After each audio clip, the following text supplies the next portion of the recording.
ಅಂತ ಸೂರ್ಯನ ಬೆಳಕು ಅದಕ್ಕೆ ಬೀಳ್ಬೇಕು. ಅವಾಗ ಬಿದ್ರೇನೆ ಅದಕ್ಕೆ ಫ್ಲವರು ಚೆನ್ನಾಗಿ ಇಂಡಕ್ಷನ್ ಆಗುತ್ತೆ, ಚಿಗುರು ಕೂಡ ಬರುತ್ತೆ. ಮತ್ತೆ ಬಹಳ ಒಂದು ಸೂಕ್ಷ್ಮ ವಿಚಾರ, ಸುಮಾರು ಬೆಳೆಗಾರರಿಗೆ ಬಹುಶಃ ಗೊತ್ತಿಲ್ಲ. ಅದನ್ನ ನಾವು ಸಾಲ್ವ್ ಮಾಡ್ಬೇಕಾದ್ರೆ ಸುಮಾರು ಒಂದು 13 ವರ್ಷ ಆಯ್ತು. ಅಲ್ಲಿ ಕೂತಿರೋ ಡಾಕ್ಟರ್ ಅಂಕೇಗೌಡರು, ನಾವು ಒಂದು ಟೀಮ್ ಹಾಗೆ ಇಟ್ಕೊಂಡು ಅದನ್ನ ಬೇರೆ ಬೇರೆ ಪ್ರದೇಶ, ಬೇರೆ ಬೇರೆ ಕ್ರಾಪ್ ಮ್ಯಾನೇಜ್ಮೆಂಟ್ ಅಲ್ಲಿ ನಾವು ತೆಗೆದು ನೋಡಿದಾಗ ಕೆಲವು ಸರ್ತಿ 98% ಇರುತ್ತೆ ಬೈಸೆಕ್ಷುಯಲ್ ಫ್ಲವರ್ ಕಾಂಪೋಸಿಷನ್, ಕೆಲವು ಸರ್ತಿ 0 ಆಗುತ್ತೆ.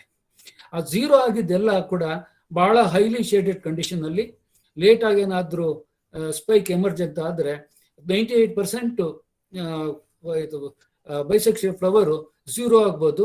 ಸಾಧಾರಣ ಒಂದು ಸಣ್ಣ ಬೆಳಕು ಅಂತ ಸಿಕ್ಕುವಂತ ಅವಕಾಶ ಇದ್ರೆ ಒಂದು 14% 4% ಕೊಡುತ್ತೆ ಬೈಸೆಕ್ಷುಯಲ್. ನಾವು ದೂರ ದಾಟಮಣಿ ಆಗೋದು, ಸ್ಪಾಲ್ ಸೆಟ್ಟಿಂಗ್ ಆಗೋದು, ಮುಖ್ಯವಾಗಿ ಅದು ಪಾಲಿನೇಷನ್ ಫೇಲ್ಯೂರ್. ಅಂದ್ರೆ ಕೆಲವು ಸತಿ ಇದನ್ನ ತಪ್ಪಿಸ್ಲಿಕ್ಕೆ ಕೆಲವರು ನೀರ್ನ ಸ್ಪ್ರೇ ಮಾಡ್ತಾರೆ. ನೀರ್ ಸ್ಪ್ರೇ ಮಾಡೋ ಅಗತ್ಯ ಏನೂ ಇರುವುದಿಲ್ಲ. ಮಾರ್ಚ್ ಏಪ್ರಿಲ್ ನಲ್ಲಿ ನಾವು ಕರೆಕ್ಟ್ ಆಗಿ ಅದನ್ನ ಶೇಡ್ ರೆಗ್ಯುಲೇಟ್ ಮಾಡಿ ಬಿಸಿಲು ಬೀಳ ಅಂತ ಒಂದು ವ್ಯವಸ್ಥೆ ಮಾಡಿದ್ರೆ ಸಾಕು, ಅದು ಗಿಡಗಳು ಬೇಗ ಚಿಗುರುತ್ತವೆ. ಬಂದ ಸರದಲ್ಲಿ ಹೈ ಫ್ಲವರ್ ಬೈಸೆಕ್ಷುಯಲ್ ಫ್ಲವರ್ ಕಾಂಪೋಸಿಷನ್ ಇರುತ್ತೆ. ಸೆಟ್ಟಿಂಗ್ ಅಂತೂ ಕ್ರಾಪ್ ಅಂತೂ ಗ್ಯಾರಂಟಿ ಆಗುತ್ತೆ.